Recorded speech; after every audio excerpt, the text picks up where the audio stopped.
할렐루야. 주님의 이름으로 환영합니다. 2024년 첫 번째 수요 찬양 예배입니다. 우리 마음을 다해서 거룩하신 하나님께 예배드리겠습니다. 다 같이 기도하겠습니다.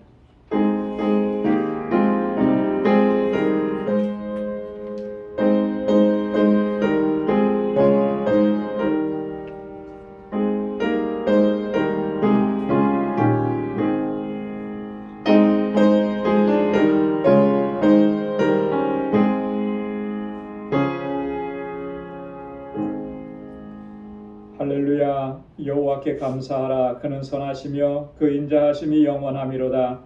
너희 능히 여호와의 능하신 사적을 전파하며 그 영예를 다 광포할고 공의를 지키는 자들과 항상 의를 행하는 자는 복이 있도다. 여호와여, 주의 백성에게 베푸시는 은혜로 나를 기억하시며 주의 구원으로 나를 권고하사 나로 주의 택하신 자의 형통함을 보고 주의 나라의 기쁨으로 즐거워하게 하시며 주의 기업과 함께 자랑하게 하소서. 아멘. 거룩하시고 자비로우신 아버지 하나님, 새해를 저희들에게 허락해 주시고 주님만 바라보고 주님 안에 소망을 가지고 믿음으로 나아갈 수 있도록 우리를 인도해 주시니 감사합니다. 이 한 해도 주님의 주시는 은혜와 능력으로 하나님께 영광 돌리는 삶을 살아가는 저희들 되게 하여 주옵소서. 오늘도 거룩하신 하나님 앞에 불러주셔서 하나님을 찬양하고 예배케 하심을 감사합니다. 언제나 우리의 마음을 다하고 뜻을 다하고 힘을 다하여 주의 이름을 높이고 주님을 찬양하고 하나님의 뜻을 전하는 귀하고 복된 삶을 살아가는 저희들 되게 하여 주옵소서. 오늘도 하나님을 예배하는 저희의 심령 가운데 하나님의 은혜와 평강을 덧입혀 주시고 우리의 예배를 기뻐 흠양해 주옵소서. 예수님의 이름으로 기원하옵나이다. 아멘. 전능하사 천지를 만드신 하나님 아버지를 내가 믿사오며 그 외아들 우리 주 예수 그리스도를 믿사오니 이는 성령으로 잉태하사 동정녀 마리아에게 나시고 본디오 빌라도에게 고난을 받으사 십자가에 못 박혀 죽으시고 장사한 지 사흘 만에 죽은 자 가운데서 다시 살아나시며 하늘에 오르사 전능하신 하나님 우편에 앉아 계시다가 저리로서 산 자와 죽은 자를 심판하러 오시리라. 성령을 믿사오며 거룩한 공예와 성도가 서로 교통하는 것과 죄를 사하여 주시는 것과 몸이 다시 사는 것과 영원히 사는 것을 믿사옵나이다. 아멘. 찬양으로 하나님께 영광 돌리겠습니다. 지존하신 주님 이름 앞에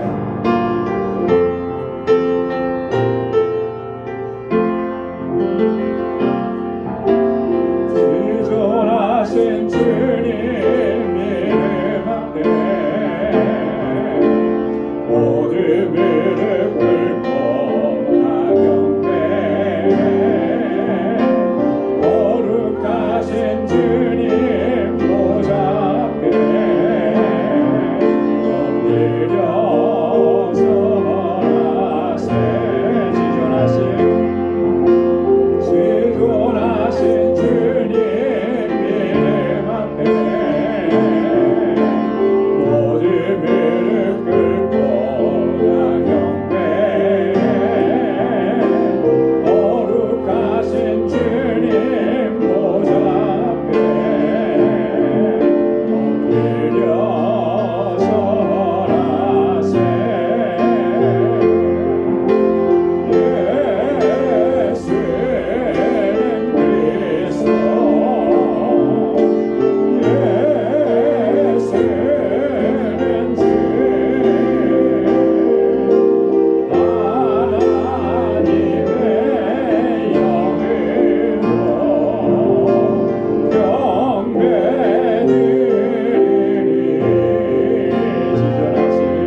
그 빛난 영광 온 하늘 덮고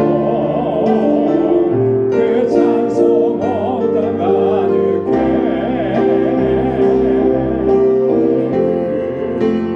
그의 영광을 보내 찬송 가운데 서신 주님의 얼굴을 온 세상 향하네 번득의 발을 드셨네 주의 영광이 곳에 가득해 우린 손에 주님과 함께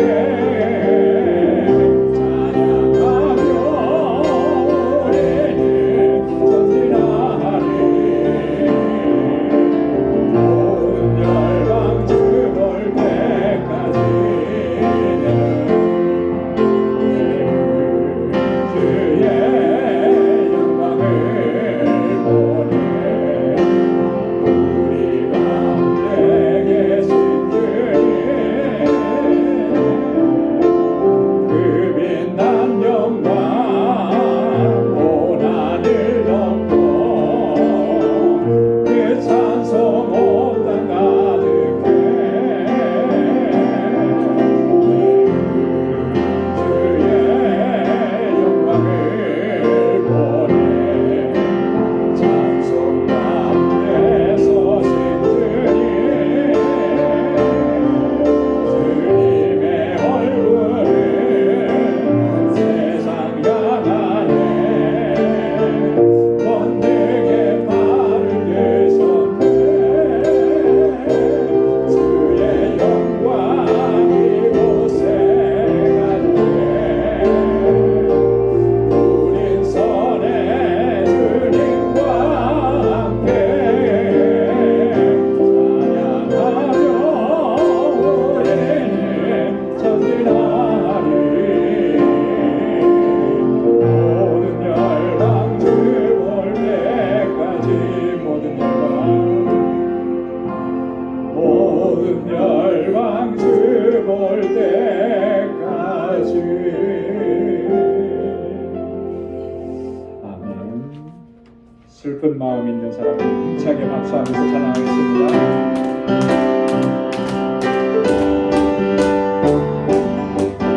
슬픈 마음 있는 사람 예수 이름 믿으며 영원토록 변함없는 기쁜 마음 얻을 슬픈 마음 있는 사람 예수 이름 믿으며 영원토록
하나님께서 우리에게 큰 은혜와 복으로 함께 하실 줄로 믿습니다. 우리 다 같이 통성으로 기도하겠습니다. 우리 새해의 신앙 목표는 예수를 바라보자입니다. 우리의 시선, 우리의 마음의 중심을 주님께 고정시키고 주님의 뜻을 쫓아 살아가는 이 하나가 되게 하옵소서. 우리 다 같이 통성으로 기도하고 교회를 위해서 우리의 맡겨주신 사명과 또 직분을 위해서 우리 주일학교와 유스그룹과 EM을 위해서 우리 전도사님과 우리 교사들을 위해서 우리 선교지 우리 알라메다 방주교회 힐과 로레타 사역자들 그리고 1월 22일부터 25일까지 알라메다 방주교회 방문하는 계획이 있습니다. 하나님께서 뜻하고 계획하신 일들을 잘 계획하고 이뤄갈 수 있게 하나님 은혜 달라고 우리의 지체들 가운데 연로하신 어르신들 또 환우분들 여러 가지 고민과 걱정과 어려움 가운데 있는 분들을 위해서 기도해 주시고 특별히 우리 사랑하는 자녀들을 위해서 저들의 앞길을 하나님께서 선하게 인도해 주시기를 위해서 기도하시기 바랍니다. 그리고 오늘 이 시간 주님께 가지고 나온 우리 간절한 기도의 제목 우리 다 같이 통성으로 함께 기도하겠습니다. 은혜가 풍성하신 아버지 자비하신 하나님 참으로 감사합니다. 저희들에게 이렇게 소망 가득한 새해를 허락해 주시고 하나님의 은혜 가운데 새로운 출발을 할 수 있도록 은총을 베풀어 주심을 감사합니다. 아버지 하나님 이 새해에는 아버지 더욱더 주님을 사모하고 주님을 사랑하고 주님께 더 가까이 나아가는 저희들 되기를 소망합니다. 예수 그리스도 우리 주님만 바라보고 나아갈 수 있도록 도와주옵소서. 좌로나 우로나 치우치지 않게 하시고 올곧게 믿음의 길을 걷게 하시고 하나님의 율례와 법도와 주의 말씀을 붙잡고 아버지 나아가는 저희들 되게 하여 주시옵소서. 아버지 하나님 우리에게는 유혹과 시험이 많고 도전이 많고 아버지 고난과 환난이 많을지라도 아버지 하나님 주님께서 주시는 능력과 지혜와 권능으로 넉넉히 이겨내고 아버지 하나님께 영광 돌리는 삶을 살아가는 저희들 되게 하여 주옵소서. 우리 방주교회를 이 한 해 동안도 견고하게 지켜주셔서 주신 사명 잘 감당하게 하시고 믿음의 공동체로 든든하게 설 수 있도록 은혜 베풀어 주옵소서. 이 재단에 세워주신 하나님의 귀한 일꾼들 주의 종들에게 능력과 권능을 덧입혀 주시고 믿음을 더하여 주셔서 신실한 믿음의 일꾼들이 다 되게 하시고 아버지 하나님 저희가 늘 깨어서 기도하며 아버지 주님 의지하고 수고하고 헌신하는 귀한 종들의 그 헌신을 기억하여 주셔서 아버지 하나님 이 아름다운 방주교회가 든든하게 서가고 진정한 사랑의 공동체로 아름답게 세워져가고 세상을 향해서 하나님 주의 주신 사명 감당하며 구원의 방주로서의 사명을 온전히 감당케 하여 주옵소서. 이곳에서 자라나는 우리 어린 심령들 우리 사랑하는 자녀손들 붙잡아 주옵소서. 아버지 하나님 저들이 정말 믿음 안에 말씀 안에 온전히 거하고 하나님 잘 경외하게 하시고 아버지 하나님 이 시대에 정말 하나님의 귀한 일꾼들로 모두가 다 쓰임받게 하시고 저희를 위해서 수고하고 애쓰는 우리 아버지 하나님 전도사님과 모든 교사들 하나님의 능력과 지혜와 권능으로 붙잡아 주시옵소서. 아버지 하나님 우리 알라메다 방주교회 하나님 주님 세우셨습니다. 아버지 그 지역의 영혼들을 사랑하셔서 구원의 길로 인도하시고자 세우신 우리 알라메다 방주교회가 아버지 새해에 더욱더 부흥하게 하시고 성장하게 하시고 아름답게 세워져 가게 도와주시옵소서. 아버지 하나님 일과 아버지 로렌다 또 그 외에 많은 사역자들 아버지 하나님 저희 한 마음과 한 뜻이 되어서 주님 주신 사명을 잘 감당하게 하시고 아버지 하나님 이번에 아버지 알라메다 방주교회 방문 계획을 아버지께서 친히 인도하여 주셔서 아버지 하나님 새해의 사역들을 잘 계획하고 아버지 저희가 협력하여서 선을 이룰 수 있도록 은혜 베풀어 주시옵소서. 우리 사랑하는 지체들 아버지 긍휼히 여겨 주옵소서. 곤고한 가운데 주님 앞에 부르짖습니다. 아버지 하나님 저희들을 만져주시고 치료하시고 하늘의 평강으로 덧입혀 주옵소서.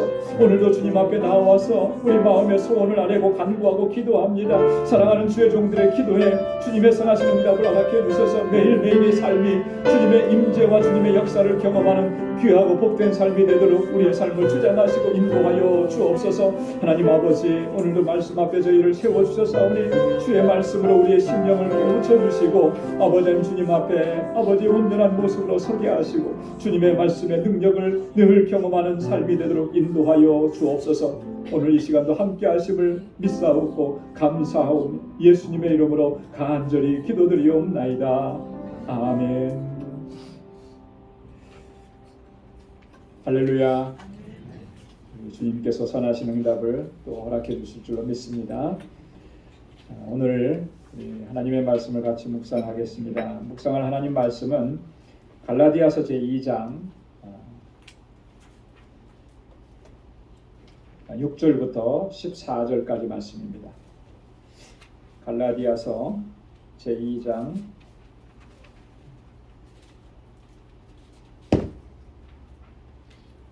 6절부터 14절까지 우리 한 절씩 교독하겠습니다. 유명하다는 이들 중에 본래 어떤 이들이든지 내게 상관이 없으며 하나님은 사람의 외모를 취하지 아니하시나니 저 유명한 이들은 내게 더하여 준 것이 없고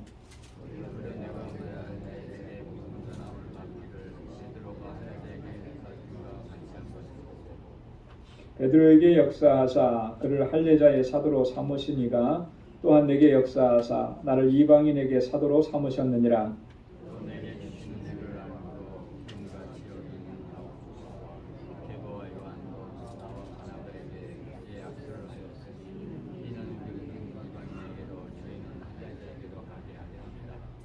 다만 우리에게 가난한 자들을 생각하는 것을 부탁하였으니 이것을 나도 본래 힘써 행하노라.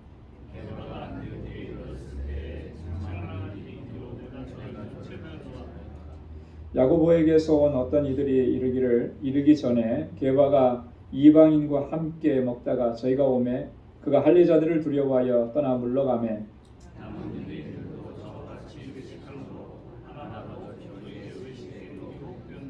다 함께요.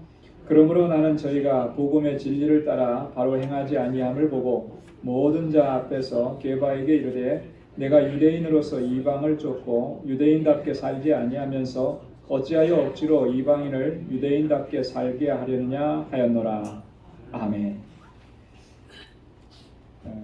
오늘 말씀은 지난주에 이어지는 말씀인데 지난주에 시간이 좀 모자라서 원래 10절까지 하려고 했는데 다 하지를 못했습니다.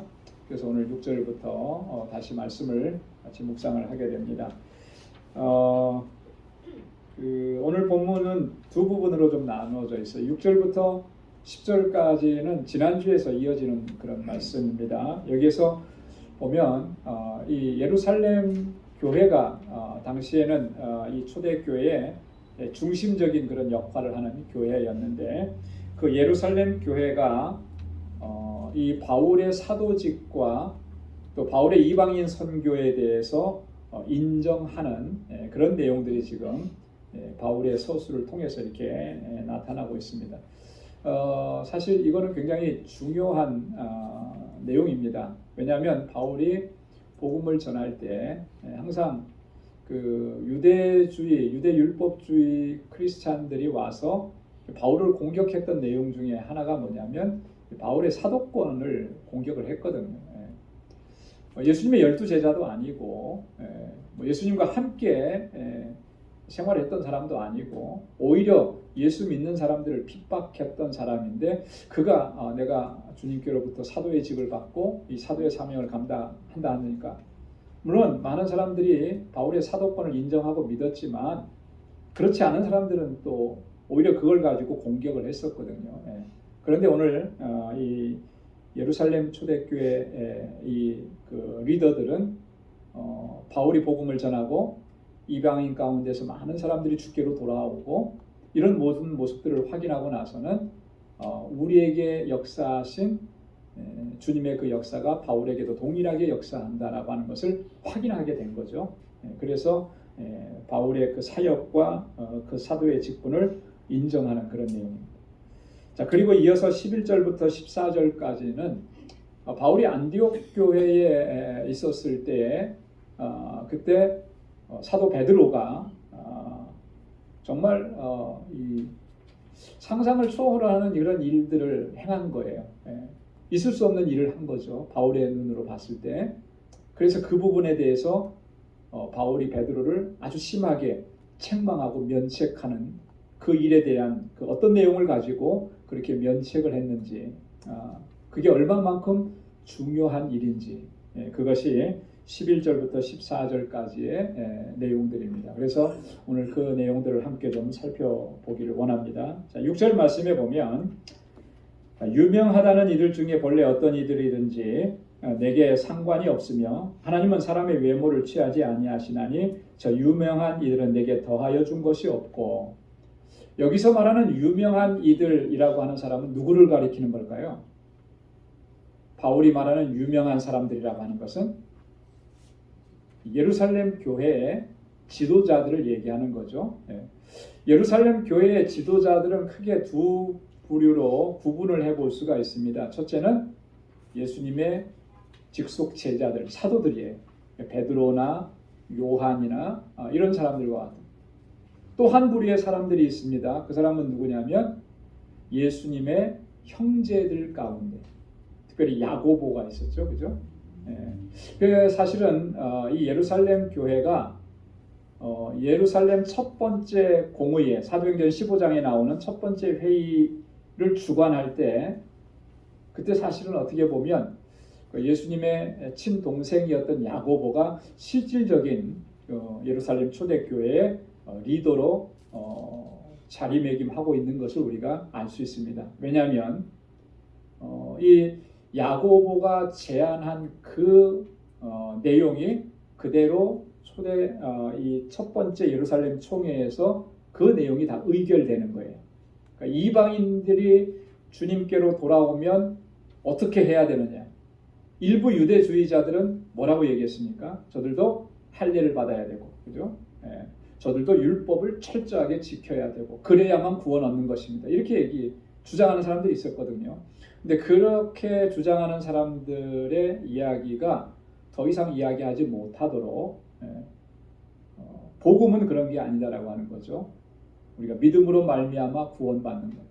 그래서 사실 이 복음의 진리에 대해서는 저들이 믿는 바를 그대로 수용하고 단지 하나 윤리적인 차원에서 저들이 지켜야 되는 것들, 끊어내고 버려야 되는 것들, 이것만 이제 결정을 해준 거예요. 그래서 우상에 가증한 것들이라든지 음행이라든지 뭐 이런 것들은 금해란, 이걸 결정하는데 결정적인 역할을 한 사람이 누구냐면 바로 야고보라고 하는 거예요. 그래서 여기서 말하는 저 유명하다 하는 이들은 바로 이런 사람들을 가리키는 건데, 자, 본래 어떤 이들이든지 내게 상관이 없다. 저 유명한 이들은 내게 더하여 준 것이 없다. 이렇게 얘기하잖아요. 이게 무슨 말인가 하면은 이런 의미를 담고 있는 거예요. 저 사람들하고 나하고는 원래부터 이렇게 다른 존재들이다. 뭐 이런 의미를 얘기하는 게 아니고, 여기서 말하는 바울의 의도는 이겁니다.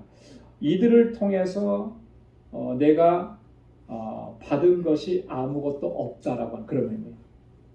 어떤 측면에서 그러냐면 사도의 직분을 감당할 때, 그죠? 사도의 직분을 감당하면서 복음을 증거할 때 내가 저들을 통해서 뭔가를 배우고 저들이 나에게 뭔가를 전수해주고 그래서 내가 이 사도의 직분을 감당하고 복음 전하는 일을 하는 거, 그런 거 아니다라고 하는 그런 의미예요. 자, 그래서 바울이 전하는 복음은 바울이 다 어떻게 받았습니까? 우리 갈라디아서의 1장에서 우리가 공부하면서 했죠. 바울이 전한 복음은 바울이 어떤 형식으로 받은 거예요? 사도들에게 배웠습니까? 학교 다녔나요? 우리처럼 저 신학교에? 아니고 뭐라 그랬어요? 중요한 내용인데 계시로, 그죠? 주님의 계시로 그 복음, 그리고 그가 복음을 전하면서 사역을 감당할 때 그 내용들을 다 주님께서 계시로 주셨다라고 하는 거예요. 그래서 바울은 주님의 부르심을 받고 그 계시를 받는 일에 집중을 했어요. 그래서 사도들을 찾아가지 않았고 예루살렘으로 올라가지 않았고 주님께서 주시는 계시를 받기 위하여서 아라비아로 갔다 그랬잖아요. 그죠?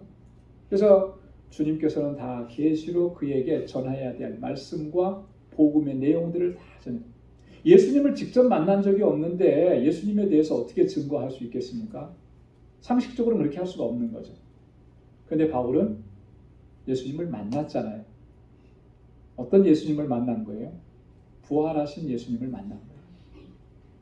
나에게 계시로 말씀해 주시는 그 주님을 만난 거예요. 그래서 주님을 통해서 복음을 받게 되었고 전해야 될 말씀을 받게 되었고, 그러니까 여기에는 예루살렘의 그 유명하다라고 하는 사도 직분을 가진 이런 사람들이 나에게 뭐 더해준 것이 없고, 그러니 저분들과 나는 그런 측면에서 상관이 없다는 그런 얘기를 하는 것입니다.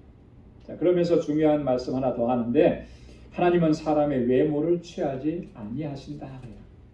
그렇죠. 하나님은 사람의 외모를 취하지 않죠. 이 외모라고 하는 것은 사람들이 이렇게 관심을 갖고 부러워하고 뭐 이렇게 집중하는 그런 것들. 하나님은 그런 거에 관심이 없으시다. 근데 바로 본문에서 말하는 이 외모를 취하지 않는다라고 하는 의미는 이런 거예요. 하나님은 유대인이나 헬라인이나 구별하시지 않는다라고 하는 거예요. 유대인이나 헬라인이나 다 그들이 구원받는 길은 오직 하나라고 하는 거예요. 유대인이라고 해서 구원받는 길이 따로 있고 이방인이라고 해서 구원받는 길이 따로 있고 이런 게 아니라는 거죠.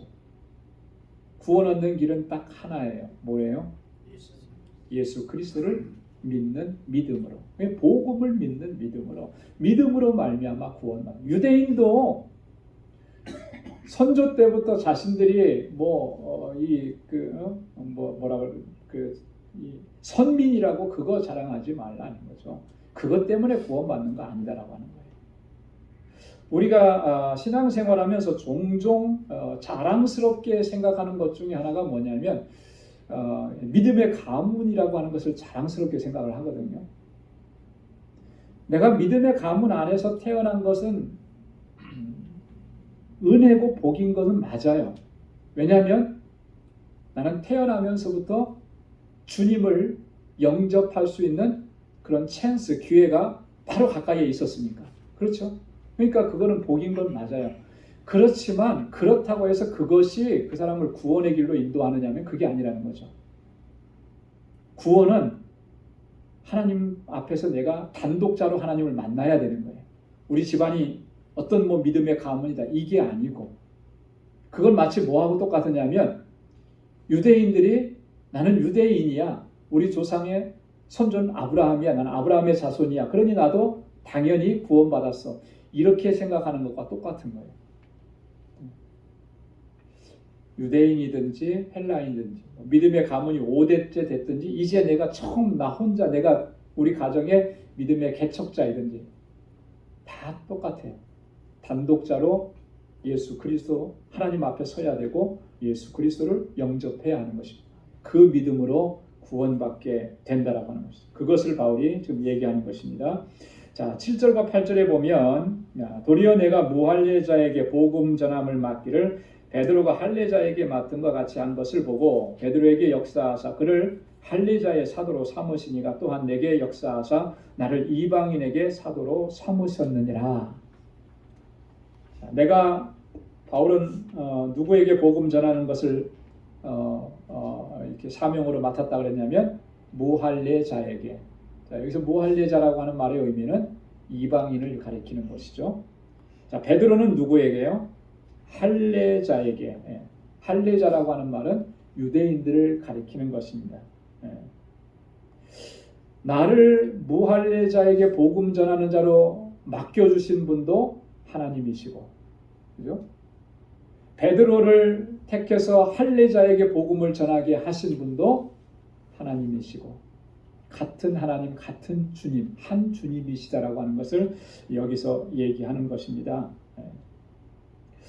여러분, 이 바울이 지금 베드로와 자신의 어떤 선교적인 방향성에 대해서 어느 정도 이렇게 구분을 지어서 얘기하는 것 같죠. 그죠? 베드로는 유대인에게, 할례자에게, 그 다음에 자신은 무할례자에게, 이방인에게.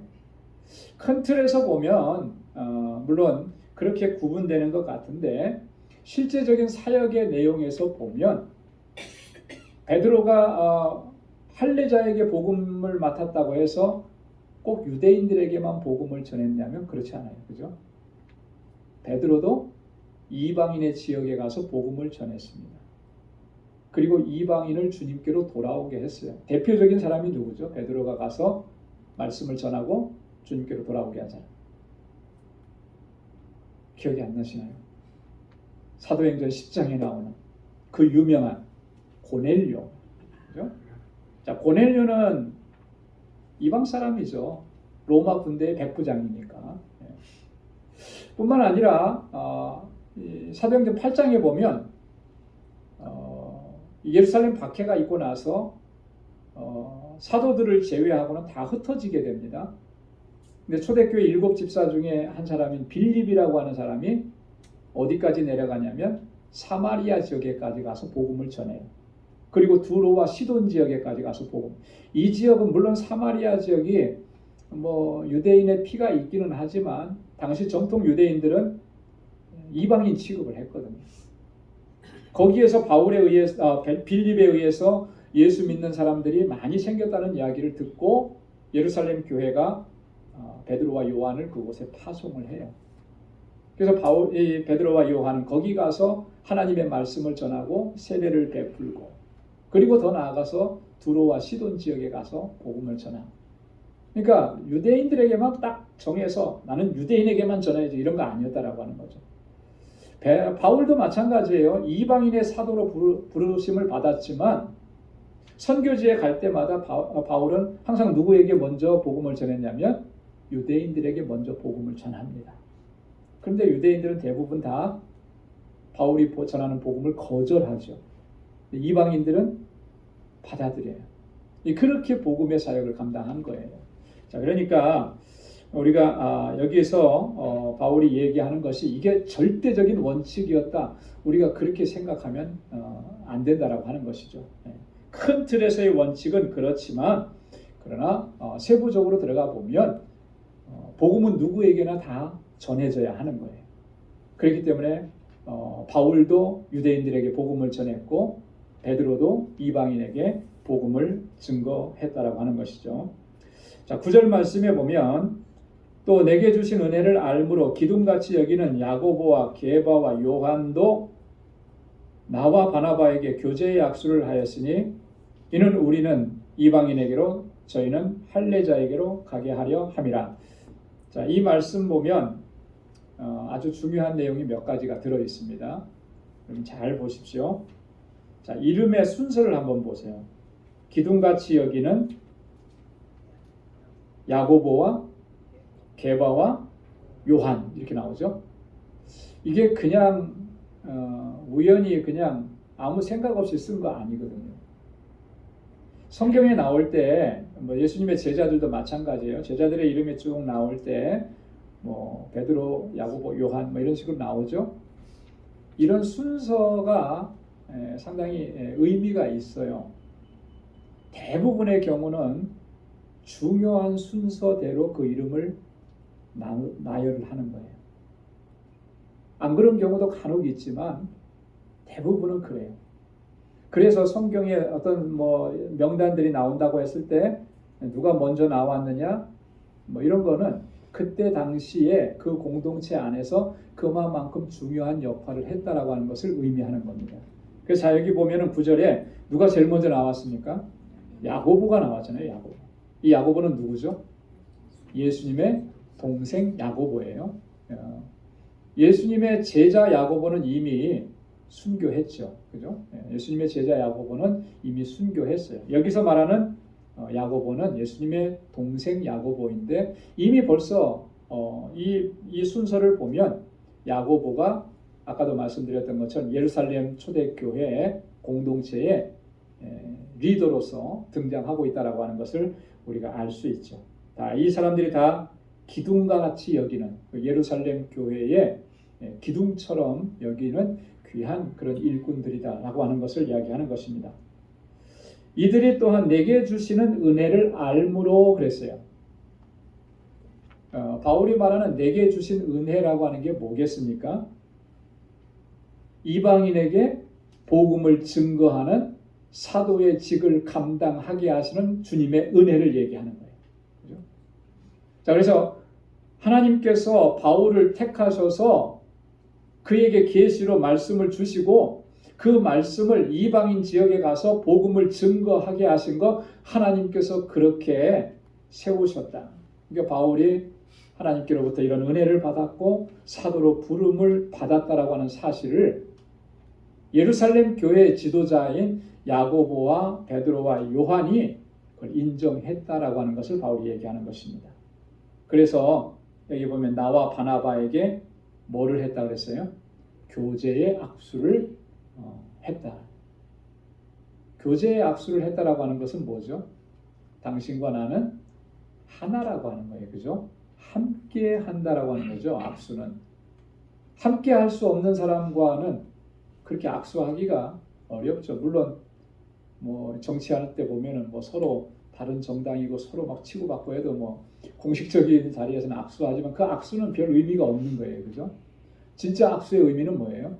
같이 간다는 거죠. 뜻을 같이 하고 함께 간다라고 하는 그 의미를 담고 있는 거예요. 자, 그러니까 이방인에게 복음을 전하는 일과 또 유대인들에게 복음을 전하는 일, 각각의 중점적인 그런 사역의 방향은 약간 다르지만 그러나 이 모든 것이 복음을 증거한다라고 하는 거기에서는 하나라고 하는 거죠. 그러니까 서로 악수를 나눈 거예요. 협력한다라고 하는 것입니다. 여러분 이게 굉장히 중요한 것 같아요. 선교할 때 주님의 일을 감당할 때 나랑 좀 생각이 틀려도 그죠? 방향이 좀 틀려도 추구하는 목표가 좀 틀려도 이 모든 일들은 다 주님의 일이잖아요. 그죠? 하나님의 영광을 위한 일이고 하나님께서 내게 맡겨주신 일이고 우리가 합력하고 협력하는 일이 반드시 필요해요. 어떤 경우는 보면요. 그래요. 그 사람이 미우니까 저 사람이 하는 말은 다 싫은 거예요. 그 반대를 위한 반대를 합니다. 이게 세상 공동체만 있는 게 아니라 크리스천 공동체 안에서도 그런 일들이 많아요. 우리나라의 기독교 역사가 정말 세계에서도 유례가 없이 찾아보기 힘들 정도로 급성장하고 부흥한 역사를 가지고 있잖아요. 그죠? 지금은 정말 부끄럽게도 정말 많이 쇠락해진 모습이지만 한참 60년대, 70년대, 80년대 걸쳐서 교회가 부흥할 때는 엄청난 부흥을 이뤘죠. 근데 우리 기독교 역사에 보면 그렇게 부흥하고 막 굉장한 역사들만 있는 게 아니라 그 내면을 들어가 보면 정말 안타까운 역사들이 참 많아요. 이게 뭐냐면 특히나 우리 장로교 안에는 그게 많아요. 뭘 얘기하려고 그러겠습니까? 분열의 역사라고 해요. 분열의 역사. 장로교회는 하나인데 원래 그죠? 우리나라는 장로교가 왜 이렇게 많은지 몰라요. 다 헤아릴 수도 없대요. 100개가 넘는다 그러는 것 같더라고요. 장로교 무슨 파, 장로교 무슨 파 해가지고 대표적인 장로교회, 대한예수교 장로회, 대한기독교 장로회 이런 식으로 갈라지고 예수교 장로회에서도 예장 통합, 예장 합통 그렇게나 고심측 나눠지고 재건파 나눠지고 합동 보수 나눠지고 합동 진보 나눠지고 이게 다 헤아릴 수가 없어요. 수도 없이.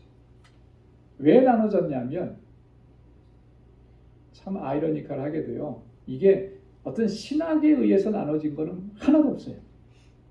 다 감정적이고 정치적이고 이익 때문에. 그 역사들은 정말 안타까운 역사고 우리 한국 교회가 회개해야 될 역사고요. 다시 하나가 돼야 되는 그런. 미국도 장로교회가 한국만치 그렇게는 아니지만 그래도 몇 개의 장로교회로 나눠져 있죠. 1980년대인가 정확하게는 모르겠는데 미국 장로교회가 남장로교, 북장로교회에다가 하나로 합쳐졌었어요. 그래서 지금의 PCUSA가 이제 생겨난 거죠. 자, 그런데 PCUSA라고는 미국 연합장로교회가 생겼는데 나는 죽어도 거기는 못 들어가겠다 해가지고 나온 교단이 있어요. 그게 PCA라는 교단이에요. 참 이렇게 하나 되는 게 쉽지가 않은 거예요. 하나 되는 게 마음과 뜻을 같이 하는 게 이렇게 어려운 거예요. 근데 해야만 하는 것입니다. 그래야 우리가 주님께서 주신 사명을 더 능력 있게 감당할 수가 있는 것이죠. 선교지에서는 더더군다나 우리 선교사님들이 협력하는 일이 굉장히 중요합니다. 그 방대한 지역에 복음을 증거하는 일에 언어도 다르고 문화도 다른 곳에 들어가서 복음을 전하는 일에 거기서 혼자 전한다라고 하는 것은 이게 정말 힘든 일이거든요.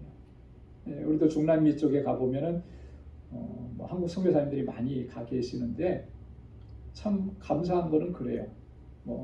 다른 지역도 물론 그렇겠지만 제가 알고 있는 중남미 지역의 선교사님들은 보면은 참 이렇게 협력을 잘 하시더라고요. 저희가 함께 돕고 있는 IT 신학교 같은 경우도 신학교 사역을 그 박창환 선교사님, 김삼천 목사님 이렇게 하셨지만 두 분만이 하신 거 아니거든요. 그 지역에서 선교하시고 있는 다른 교단에서 파송받은 선교사님들이 자기가 받은 달란트들이 다 있어요. 전공 분야들이 다 있는 거예요. 그래서 그 부분을 가지고 와서 이 신학교에서 티칭을 하는 거죠. 그러니까 그 신학교가 되는 거죠. 선교사님 혼자 그 신학교를 하려고 했으면 다 했겠습니까? 못하죠. 못해요. 니카라과 같은 경우도 우리 노예에서 많이 선교하는데 니카라과 선교사님들도 보면 얼마나 그렇게 협력을 잘하는지 몰라요. 니카라과 선교사님들이 많이 계셔서 제가 정보를 많이 듣는데 참 뭐 하나 이렇게 하겠다 그러면 모든 선교사님들이 다 함께 모여서 그 일을 감당해내는 거죠. 이게 중요한 거예요. 교회도 마찬가지입니다. 우리가 주님의 일을 감당할 때 서로가 협력하고 서로 돕고 마음을 같이 하고 손을 맞잡고 그렇게 주님의 일을 감당해야 하나님께서 기뻐하시는 모습으로 우리가 설 수 있는 거죠. 2024년 이 한 해 우리가 그렇게 주님의 주신 사명을 감당할 수 있기를 주님의 이름으로 축원합니다. 자, 이렇게 예루살렘 교회 지도자들이 바울과 바나바 인정하고 또 교제의 약속을 나눴다 그랬는데 한 가지 부탁한 게 있다 그랬어요. 10절에 보니까 다만 우리에게 가난한 자를 생각하는 것을 부탁하였으니 이것을 나도 본래 힘써 행하노라. 가난한 자들을 생각해라. 어려운 사람들, 힘든 사람들, 고통 중에 있는 사람들을 생각하고 배려하고 그를 도울 수 있는 길을 찾고 돕고 그렇게 해야 되는 거예요. 이게 마땅한 모습이다. 그렇게 주님의 사랑을 전해야 된다. 자, 근데 바울이 뭐라 그랬습니까? 나도 본래 힘써 행하노라. 실제로 그랬죠, 바울이. 그 예루살렘 총회가 있기 전에 바울이 안디옥에 있었을 때에 이미 이 안디옥 교회의 후원을 받아서 예루살렘 교회 성도들이 어려움을 겪고 있다고 해가지고 구제 헌금을 전달했던 적이 있습니다. 그게 사도행전 11장 27절 이하에 나오고, 그리고 우리가 고린도 후서 말씀을 우리가 묵상할 때 바울이 마게도니아 지역에 있는 교회들과 고린도 교회 성도들에게 부탁했던 것이 하나 있죠. 그게 뭐였습니까? 예루살렘 교회 성도들이 기근으로 인해서 지금 너무너무 힘든데 여러분들 우리가 그리스도의 사랑으로 같이 도와야 되지 않겠습니까? 그렇게 권고하고 권면하고 그리고 그 일을 시행했던 일들이 있었어요. 이게 바울이 가면서 복음 전하는 일만 한 거 아니에요. 예수 믿으라고 외치기만 한 게 아니라 정말 어려운 사람들이 있으면, 힘든 사람들이 있으면 마음을 같이 하고 힘을 모아서 그들의 어려운 상황들을 돕고 주님의 사랑을 나누고 그래서 여러분 선교는 그런 것 같아요. 복음을 전하는 것이 최우선적이지만 복음을 전하기 위해서 도구가 될 수 있는 것들, 진정한 주님의 사랑을 베푸는 것들은 우리의 가진 것으로 그들을 섬기고 돕는 것입니다. 왜냐하면 그들은 너무나 힘들고 어렵고 곤고한 상황 가운데 있기 때문에 이 두 가지가 같이 가야 되는 것이죠. 어떤 분들은 그런 얘기들을 해요. 그 구제하는 일을 꼭 그렇게 해야 되냐? 복음만 전하면 되는 거지. 복음만 전하면 복음이 제대로 전해지면 좋죠. 근데 그들의 일용할 양식도 우리가 감당할 수 있는 부분에 있어서는 같이 감당해 주는 거예요. 그죠? 하나님께서 우리에게 우리 늘 주기도문으로 기도하잖아요. 뭘 구하죠? 일용할 양식을 주옵시고. 나는 하나님 앞에 일용할 양식을 달라고 구하면서 일용할 양식이 필요한 사람들에게는 그걸 전해주지 않는다. 이거는 모순인 거예요. 모순. 그죠? 하나님께서 그 일을 감당하라고 우리에게 조금 더 넉넉하게 주신 것이죠. 그죠?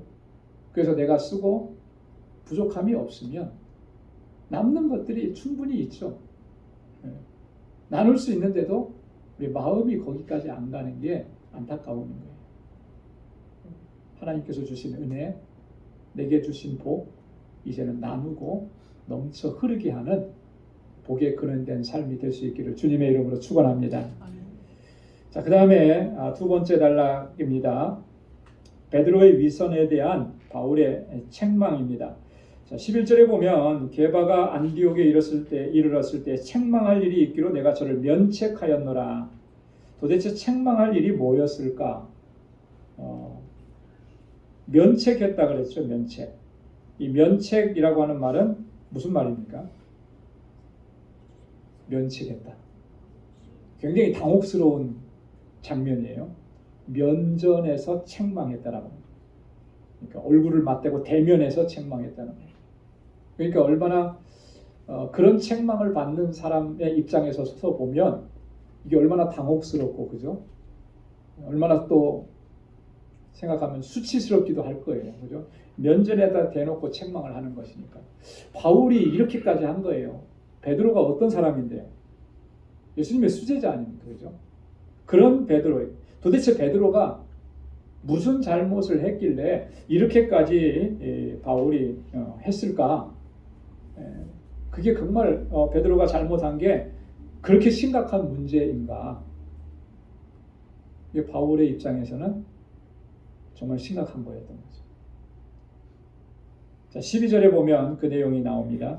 야고보에게서 온 어떤 이들이 이르기 전에 게바가 이방인과 함께 먹다가 저희가 오매 그가 할례자들을 두려워하여 떠나 물러가매. 자, 여기서 야고보에게서 온 어떤 이들이라고 했습니다. 야고보에게서 왔다라고 하는 말은 다른 말로 표현하면 이게 뭐냐면 예루살렘 교회에서 온 사람들, 이런 의미예요. 자, 이 사람들이 누구였는지 어떤 목적으로 왔는지는 자세하게 기록이 되어 있지 않습니다. 그래서 잘 모릅니다. 하지만 그들이 왔을 때 베드로는 굉장히 두려운 마음을 가진 거예요. 자, 그러면 이 사람들의 어떤 특징이 뭐라는 것을 조금 알 수가 있겠죠. 베드로가 지금 이방인들과 같이 식사를 하다가 이 사람들이 왔다는 소식을 듣고 그냥 부랴부랴 그 자리를 떠났어요. 그러면 이 사람들은 어떤 특징을 가지고 있는 사람이겠습니까? 유대의 율법주의자라고 하는 것을 알 수가 있어요. 그죠? 이방인들을 아직까지도 받아들이지 않는 그 그룹에 속한 강성주의자라고 하는 것을 알 수가 있습니다. 그런데 이 사람들의 영향력이 굉장히 좀 센 것 같아요. 왜? 베드로가 두려워서 그 자리를 피할 정도가 되었으면. 네. 그렇죠. 네.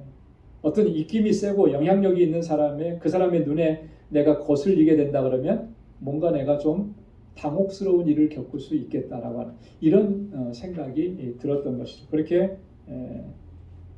그래서 자리를 피한 겁니다. 자, 근데 우리가 여기서 한 가지 좀 생각해야 될 건 뭐냐면 야고보에게서 온 어떤 이들이라고 표현하니까 마치 어떤 뉘앙스가 들려집니까?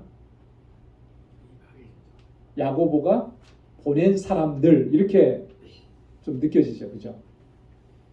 근데 본문에서 말하고자 하는 것은 그런 의미를 담고 있는 것은 아니에요. 이게 만약에 야고보가 보낸 사람들라고 우리가 이해를 하면 뭔가 좀 맞지를 않아요. 왜요? 야고보가 보낸 사람들인데 왜 베드로가 그렇게 피해서 도망을 가야 되나? 그죠? 야고보가 율법을 지켜야 된다, 이방인들과 함께 자리하고 식사하면 안 된다, 이런 얘기를 했나요? 야고보는 그런 적이 없잖아요. 아까도 살펴봤듯이 야고보는 뭘 결정을 했죠? 이방인들이 예수 그리스도를 믿고 공동체 안에 들어왔을 때 그건 하나님께서 하신 일이고, 그죠? 복음의 역사다라고 하는 거 인정했잖아요. 그러니까 그들에게 율법을 지켜야 된다, 할례를 받아야 된다, 이런 거 강요해서는 안 된다 그랬죠. 이런 야고보였는데 그런 사람이 이방인 지역에 이렇게 사람을 보내서 그걸 감시하게 한다? 이거는 맞지 않는 얘기예요. 그러니까 여기서 야고보에게서 왔다라고 하는 표현은 야고보가 보낸 사람들이라고 하는 의미가 아니고 예루살렘 교회 성도들 가운데 어떤 유대 율법주의적인 성향이 강한 어떤 사람들이라고 하는 거예요. 그들이 왜 왔는지, 누가 보내서 왔는지 아마 학자들은 그래요. 그들이 아마도 개인적으로 이렇게 안디옥 교회를 방문했을 것이다, 이렇게 봅니다. 그게 더 정확한 걸 거예요. 자, 근데 베드로가 지레 겁먹은 거죠. 그죠? 지레 겁먹고 그 자리를 피했어요. 근데 이 베드로의 모습이 참 많이 당혹스럽게 합니다. 우리를. 그죠? 베드로는 이미 이방인들도 하나님께서 저들을 정결하게 받으셨다라고 하는 것을 확실하게 그가 계시로 체험했던 사람이에요. 아까도 말씀드렸듯이 사도행전 10장에서 하나님께서 하나 환상을 보여주셨죠. 그 하늘로부터 내려오는 보자기 안에는 온갖 부정하고 더러운 것들이 가득 차 있었어요. 하늘의 음성이 나서 그거 먹으라 그러니까 베드로가 나는 못 먹겠다. 먹어본 적이 없습니다. 먹어서도 안 됩니다. 3번이나 그 환상이 보여졌잖아요. 그리고 나서 하나님께서 보여주신 사실은 고넬료의 가정을 구원하는 역사였거든요. 그리고 베드로가 깨달았죠. 이방인이나 유대인이나 하나님 구별하지 않으시고 하나님을 사랑하고 하나님을 사모하고 주님을 말씀을 믿는 자들을 다 구원하신다라고 하는 것을 그가 고백을 했어요. 그리고 말씀을 전할 때 그곳에 성령이 임하시는 것도 체험을 했단 말이죠. 이랬던 베드로였는데 지금 이렇게 할례자들을 두려워해서 물러갔다. 이게 사실 너무나 당혹스러운 모습이 아닐 수가 없다라고 하는 것이죠. 이게 이제 개인의 문제로만 끝났으면 바울이 이렇게까지 면책을 하지는 않았을 겁니다. 자, 13절에 보니까 어떻게 해요? 남은 유대인들도 저와 같이 외식함으로 바나바도 저희의 외식에 유혹되었느니라. 다른 사람들에게 심각한 영향을 끼친 거예요. 베드로의 행동 자체도 잘못되었는데 그 잘못된 위선적인 행위가 다른 사람들에게도 영향을 끼쳐서 함께 있던 유대인들도 심지어는 바나바도 그 외식에 유혹되었다. 바나바가 어떤 사람입니까, 여러분? 바나바. 바울과 함께 1차 전도 여행을 같이 다녀온 사람이잖아요. 이 안디옥 교회에 예루살렘 교회의 파송을 받아서 안디옥 교회에 와서 이 안디옥 교회 공동체를 이끌어갔던 리더였고요. 그죠? 얼마나 하나님 앞에 신실한 사람이었고 가난한 사람들을 얼마나 많이 돌봤던 사람, 자기 전 재산을 다 팔아서 구제하는 일에 헌신했던 사람. 이랬던 바나바도 베드로가 그렇게 행동하는 모습을 보고 혼란에 빠졌던 거죠. 똑같이 그 자리를 떠나간 거예요. 그 외식에 함께하는 사람이 되어버리고 만 거예요. 여러분, 이 외식이라고 하는 것이 정말 위험한 것입니다. 외식하는 것은 사실 성경은 외식은 죄라고 말씀하는 거예요. 예수님께의 가르침 가운데서도 보면요, 이 외식하는 문제에 대해서 얼마나 심각할 정도로 주님께서 그것을 경계하시는지 모릅니다. 마태복음 6장과 7장의 말씀에 보면 대표적인 종교 행위가 뭐냐면 당시 유대인들은 기도하고 금식하는 거예요. 그때 주님께서 뭐라고 말씀하셨냐면 외식하지 말라. 남들에게 보이려고 하지 마. 외식이라고 하는 말의 특징이 뭐냐면 남들에게 보이려고 하는 거잖아요. 남들에게 보이려고 하는 게 뭐가 죄입니까? 우리가 그렇게 생각할 수 있는데 그게 죄가 되는 거죠. 왜? 하나님께 보여야 되는 것인데 하나님께만 보이면 돼요. 하나님만 보시면 되는 것인데 사람이 보게끔 하는 거예요. 사람이 봐줬으면 결국 그건 뭐냐면 그 사람을 통해서 내가 영광을 받고 싶다라고 하는 거죠. 하나님께 영광을 돌리지 않고. 그러면 하나님께 영광 돌리지 않고 사람에게서 내가 그 영광을 받으면 그게 죄지요. 헤롯이 왜 죽었습니까? 벌레 먹어서 죽었는데 하나님께 영광을 돌리지 않음으로 자기가 그 영광을 차지하는. 그게 아무 문제 아닐 것 같았으면 그런 역사가 일어나지 않는 거예요. 마태복음 23장에 보면 당시에 종교 지도자들이라고 하는 바리새인들과 서기관들을 향해서 예수님께서는 뭐라고 말씀하셨습니까? 화 있을진저 외식하는 거예요. 그러니까 화 있을진저 외식하는 서기관과 바리새인들이요. 외식하는이라고 했습니다. 그럼 자, 그 앞에 부분만 딱 떼보면 외식하는 자는 화가 있을 것이다. 그죠? 이 외식한다라고 하는 문제, 사람에게만 보이려고 한다라고 하는 이 문제가 얼마나 심각한 죄인지를 우리는 깨달아야 하는 것입니다. 어떤 분이 그런 말씀을 하셨습니다. 경건이라고 하는 게 뭐냐 써드렸는데 오직 하나님 한 분만이 청중과 관중이 되어야 하는 것입니다. 청중, 관중, 우리는 많으면 좋다 그러잖아요. 그죠? 콘서트 가서 관중, 청중이 많으면 좋고 운동 경기에도 관중이 꽉 차면 좋죠. 많은 사람들이 봐주면 세상의 논리는 그렇죠. 그래야 내가 더 영광스럽고. 하지만 경건은 뭐냐면 청중, 관중은 딱 한 분이라는 거예요. 하나님이라는 거예요. 하나님만 보시면 되는 거예요. 하나님만 봐주시면 되는 거예요. 그러니까 모든 관심이 우리의 초점이 하나님께로 가야 돼요. 그래서 이것이 하나님께서 보셨을 때 이게 기뻐하시는 일이냐? 그러면 그 일은 열심히 해야 되는 거죠. 근데 하나님께서 보실 때 이게 기뻐하시지 않는 일이냐? 그럼 그만둬야 되는 것이죠. 이 구분을 우리가 분명하게 해야 하는 것입니다. 그래서 내가 하는 행동이나 내가 하는 어떤 행위나 내 생각이나 어떤 말이나 이런 것들이 하나님께서 보실 때 기뻐하시는 모습인가 늘 살펴야 하는 것입니다. 그게 바로 경건한 사람의 자세라고 하는 것이죠. 그래서 바울이 이렇게까지 아주 심각하게 바울을 책망한 것입니다.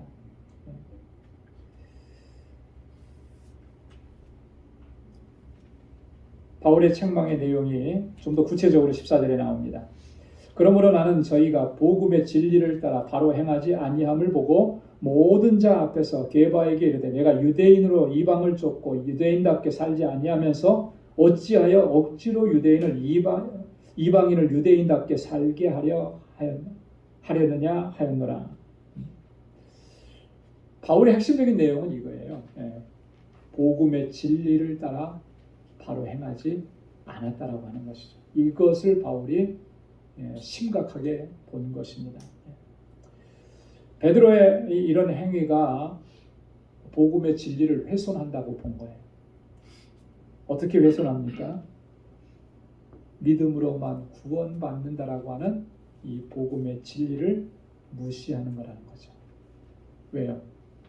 유대 율법주의자들을 두려워하고 그렇게 하면서 내가 가지고 있는 복음의 진리를 약화시켜버린 거예요. 헌신짝처럼 내버리게 된 것이죠. 그랬기 때문에 바울은 결국 이게 뭘 가져오느냐면 복음을 율법 아래로 종속시키는 결과를 율법을 더 무서워하잖아요. 율법을 지키는 사람들 더 무서워하잖아요.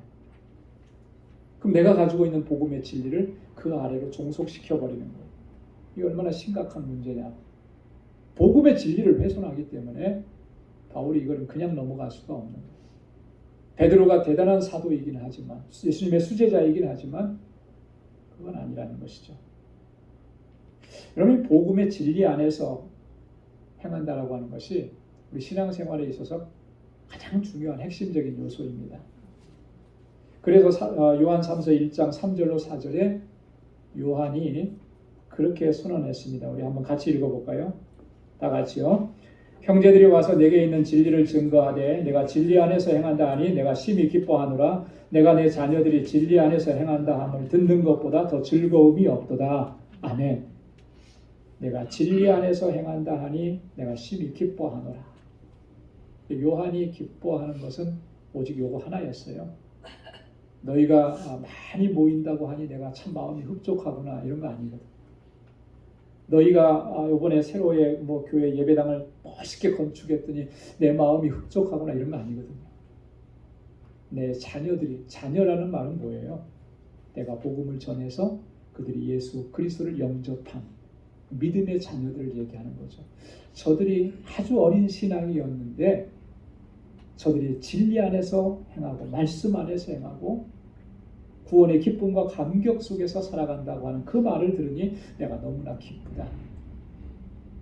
하나님께서 우리를 기뻐하시는 모습도 마찬가지라고 봅니다. 우리가 진리 안에 거하고 말씀 안에 거하고 복음의 진리 안에서 행하는 모습 그것을 하나님께서 기뻐하실 줄로 믿습니다. 그래서 우리가 하는 모든 일들을 항상 그렇게 살펴야 하는 거예요. 그래서 이게 말씀에 바로 서 있는 것인가?